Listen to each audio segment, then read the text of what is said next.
fan because I called his coming out fight against Bradis Prescott. He's and special. then various other stepping stones throughout his career. I also think he's one of those guys that if you tell him he can't do something, he wants to show you and shock the world. 1,000%. Absolutely right. I also think Canelo is slowing down. I was just going, I didn't give Canelo more than like 3 rounds. Yeah. Maybe 4 if I'm just being generous. You know, becoming the first undisputed world champion in the 4-belt era in 3 different weight classes. Really, and the way he did it, and you know, the class that he showed. Joe Rogan reacted to Terence Crawford's win over Canelo Alvarez, saying Crawford shines when people doubt him. He explained that whenever fans or critics claim Crawford can't handle a challenge, it only pushes him harder to prove them wrong. Rogan highlighted Crawford's slick style, sharp timing, and accurate shots that let him show his power on the biggest stage. He believes this win proves Crawford is one of the most skilled fighters today. Bonhill tweeted, "I'm now convinced Crawford would beat any version of Floyd Mayweather." That bold comment shows how highly Crawford's performance is being rated. Beating Canelo has lifted his legacy to a new level, making many believe he could surpass even Floyd. His success across weight classes and his ability to adjust in the ring are why this claim is gaining momentum. Get ready to subscribe totally to that because, again, you're talking about somebody who is stubborn. And for sure. Who wants to prove everything he can prove. 100%. I agree with that too. But I think there's like in boxing and certainly in MMA, there's a certain amount of years where a fighter can keep the RPMs up.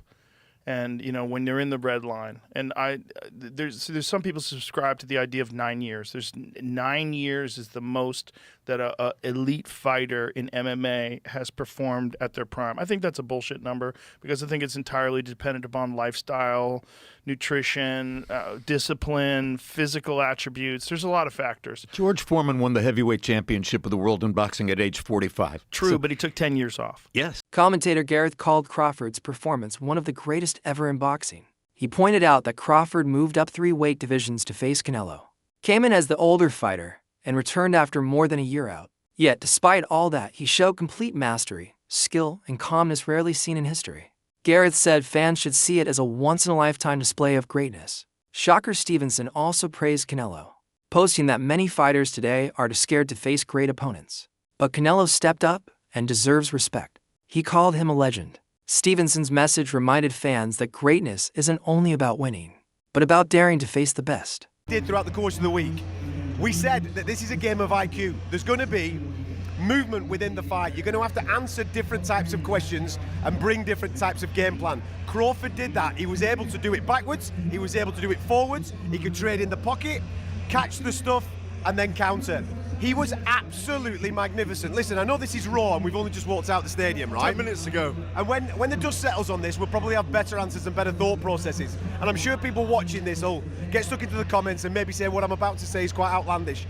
That might be the single best performance that I have ever witnessed live. It was absolutely tremendous. You've got to take into consideration the weight jump. This is a man that was champion at 135, 140, 147, and obviously recently at 154. But let's be honest, he even jumped up to 154 pounds for that.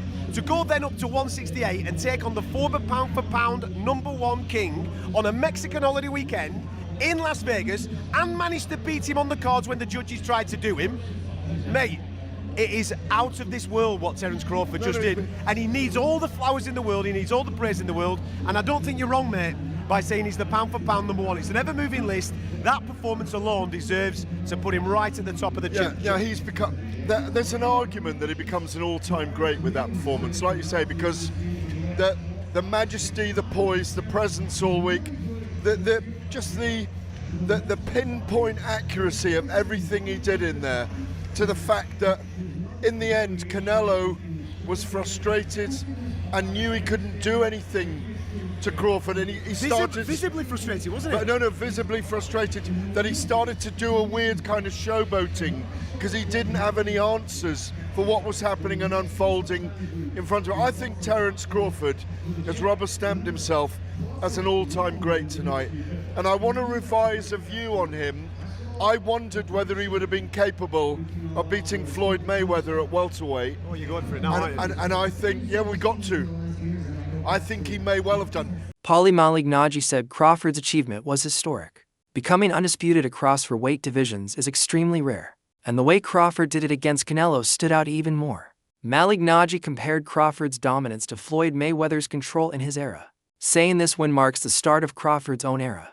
His views showed this was more than just a victory, it was a power shift, making Crawford the defining fighter of this generation. Flawless, flawless. I mean, Terence Crawford has had an amazing career against a lot of very good fighters and world-class fighters, and honestly has barely lost a round. When you look back at Bud Crawford's career, there is something really special. It's one of those things now, because now I've now seen back-to-back generations of Floyd Mayweather and Bud Crawford, and man, you know, it's one of those things where now I understand why the people that lived in the Ray Leonard era say, you know, oh, wish we could see Ray Leonard against Mayweather, and how that would be. Because it just leaves such an empty feeling when you have such special fighters that were in different generations, and you saw both of them. You know, I saw the entirety of the Mayweather generation. I saw the entirety of the Bud Crawford generation. Just incredible. Really, really incredible. And I know Mayweather gets a lot of hate, but for me, he's a tremendous, tremendous fighter. And Terence Bud Crawford is in that realm as well. And it's a fight we'll never get to see. So what are we going to do, you know? It'll be up to the fantasy fights, you know. But let's get into it, man. I want to get into the undercard as well and some of my thoughts on the Netflix show. But let's get into the main event first. Crawford really boxed very, very well, very, very intelligently. The question mark was what happens when Crawford gets hit cleanly. I'm not sure he got hit cleanly the whole fight. You know, he got hit with some partial shots. Some shots landed cleanly, but by the time Canelo started landing anything cleanly, I think he was hesitant because he was getting countered so much that he was taking some of the steam off the shots in order to hope to be more accurate. Because even late in the fight, there were a couple of shots that Canelo landed, but they barely moved. Devin Haney's sharp reaction summed up Crawford's dominance. He dismissed the idea that Canelo was ever really in the fight, saying he couldn't give him more than 3 or 4 rounds at best. Haney's words were both a breakdown of the fight and a message that Crawford's win was decisive. It also hinted that even today's top young champion sees Canelo as no longer the unstoppable force he once was. How'd you score it, Devin? I wasn't scoring. I didn't give Canelo more than like 3 rounds. Yeah. Maybe 4 if I'm just being generous. Can't get away from this Maybe fucking 4. Are you shocked or not? Hey, right here to my left. Are you shocked or not? No, I'm not shocked.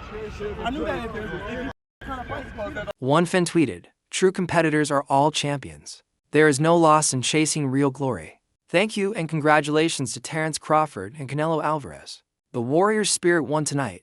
The message showed respect for both fighters, saying greatness is measured not just by wins but by courage and heart. Bill Haney also said Crawford's destruction of Canelo was even easier than his win over Errol Spence. He reminded people he had predicted this outcome, calling it proof of Crawford's greatness.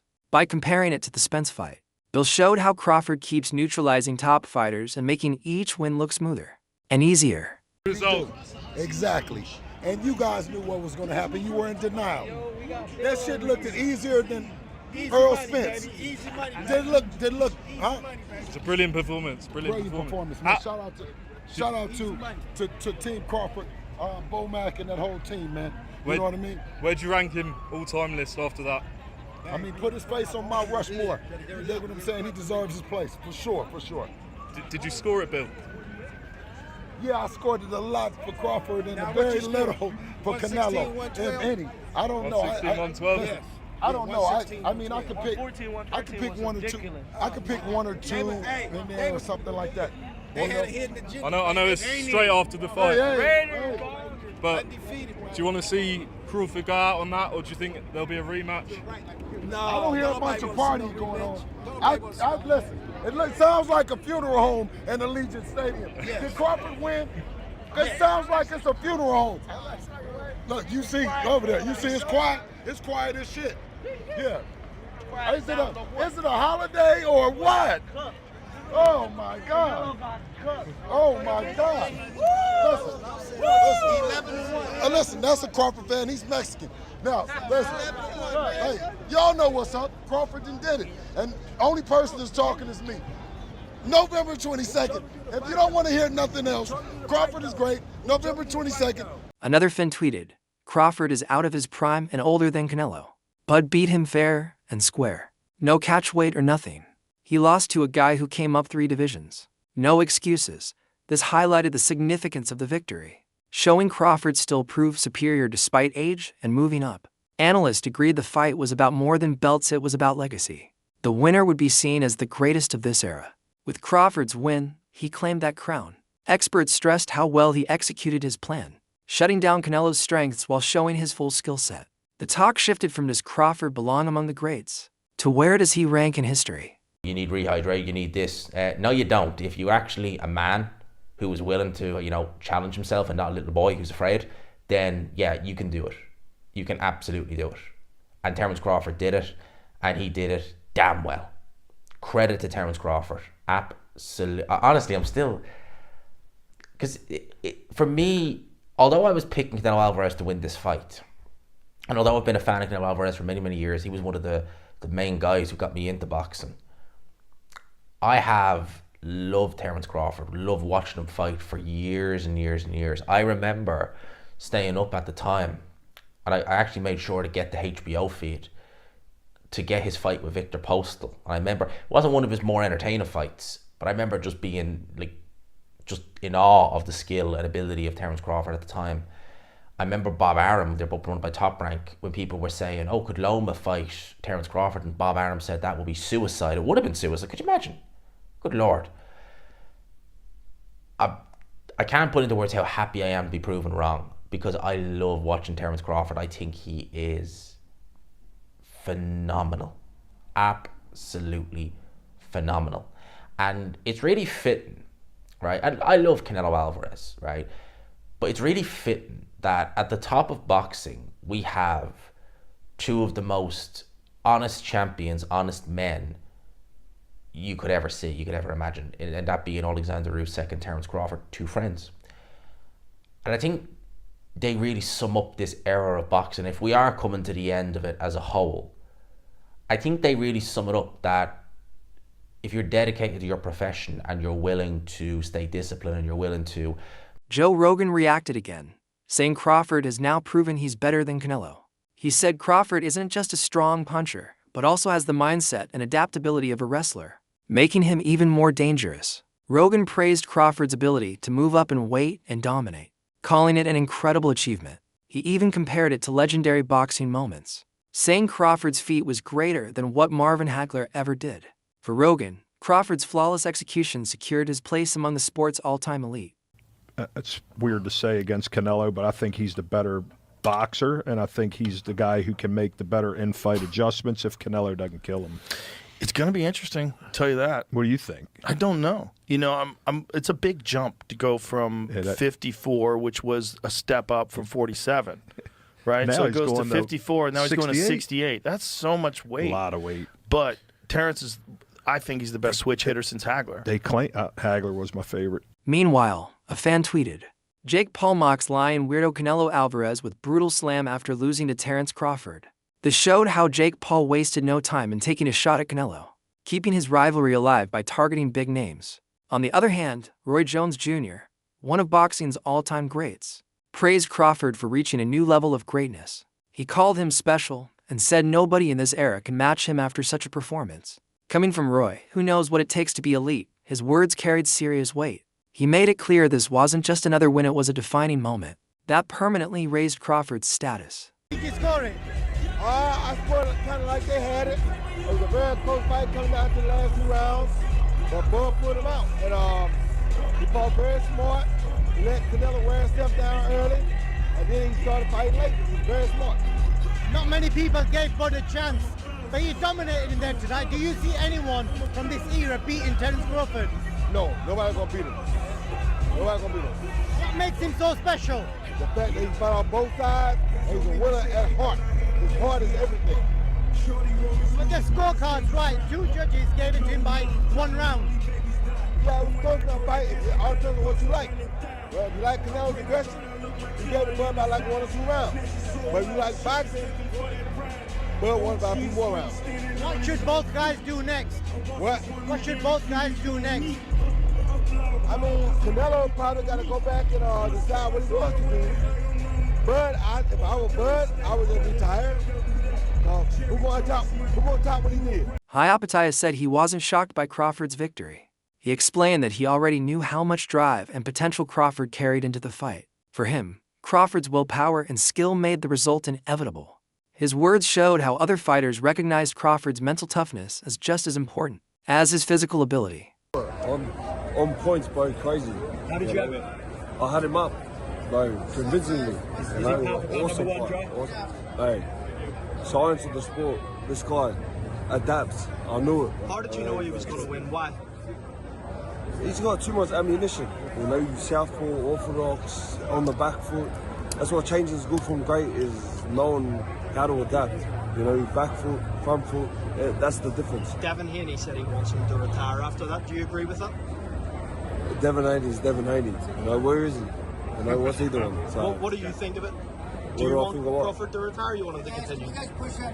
hey, he's doing well. So it's been good. Hey, what a performance. Johnny Fisher's reaction spoke for many fans. He questioned why people were already talking about retiring Crawford after such brilliance. He called it a generational fight and argued that Crawford still has plenty to give. His words connected with fans who felt they had witnessed history and didn't want it to end too soon. Instead of retirement talk, Fisher shifted the focus to how much more Crawford can still achieve. Great, etched himself in boxing history right now, and to go up to them 2 weight divisions, unbelievable to do it. Someone like Canelo, I've never seen Canelo have that body language at the end of a fight where he's shaking his head. So credit to both men. Would you like to see Canelo retire now? Yeah, of course. I think Abdul just knocking on the door to fight Canelo. You don't think he should retire now, Canelo? No. He's up to him. That's his own personal discretion. He's making millions and millions of dollars, and he'll continue to make millions of dollars. He's not been destroyed. He's not concussed. He's just Big John shouting out some of the yeah, it's all about himself. That man. Devin Haney said he wants to see Terence Crawford retire now. Do you agree? All the people are saying retire. Why are we trying to retire these great fighters before their time? If they're enjoying it and they're fit to do it, let them continue. Why are we trying to get rid of them? We need them. One fan tweeted that Canelo remains one of the best fighters ever despite losses to Mayweather and Crawford. This showed respect for his legacy, proving he's still a legend even with big defeats. Crawford's rise through the weight classes is one of the most incredible journeys in boxing today. Starting at 135 pounds, he conquered 140, 147, and now 168. No one has done it the way he has. His ability to go up in weight while keeping his speed, power, and precision proves his unmatched versatility. This achievement alone secures his spot in boxing history, showing he's great across every division. Terence Crawford beats Canelo Alvarez by unanimous decision. Terence Crawford does the impossible by becoming the first boxer in history to be undisputed in 3 different weight classes, 140, 147, and 168 pounds. He started out as a 135-pound champion and made it all the way up to 168 pounds, beating the undisputed champion Canelo Alvarez, who's one of the greatest fighters of our generation. Tonight, Terence Crawford looked stronger, looked faster, he looked like he had higher IQ. He was just dominant the whole fight. His natural counterpunching instincts and just fight awareness, fight IQ, he did everything perfect. Like I predicted, Terence Crawford was going to give him problems and Canelo was going to get frustrated, but I didn't think it was going to be that dominant. Every time Canelo threw one punch, Terence Crawford hit him with 3, 4, 5 blistering hard shots. Terence Crawford will go down as one of the top 5 pound-for-pound best fighters in the history of boxing. Crawford's fight against Canelo will always be remembered as a masterclass. He broke down a fighter known for strength, timing, and toughness, and made it look easy. Every round showed better tactics, adjustments, and accuracy. In the end, the fight wasn't about who hit harder, but who had more skill. Crawford proved he was operating on another level. That masterclass became the ultimate proof of his greatness. So breaking news, 2 huge fights have been finalized for late 2025, and Errol Spence versus Jermell Charlo in negotiations for early 2026. So the first fight announced is Lamont Roach versus Isaac Pitbull Cruz in December 2025. Roach, he obviously deserved the Tank rematch, but Tank instead he's taking the Jake Paul fight. So Roach, he's going to stay active and take on Cruz. And who knows, the winner of this fight, they probably should get Tank next. Next fight, Errol Spence versus Jermell Charlo is being negotiated for early 2026. All the details are still being finalized, but both guys making their return after 2.5 years. Charlo since losing to Canelo, Spence since losing to Crawford, and this is a great rebound test for both guys. Next fight, Naoya Inoue versus Alan Picasso for December 27th in Riyadh, Saudi Arabia. Inoue making his Saudi debut, and that'll be his 4th undisputed fight this year. Obviously, he's got to get past Murodjan Akhmadaliev this Sunday, but if he can get past Akhmadaliev, it sets up the Picasso fight in December. Also on the co-main event of the Naoya Inoue card in December will be Junto Nakatani. He'll be making his 122-pound debut against a top contender, and the plan is if both guys win their fights in December, they'll fight next May in Japan for undisputed.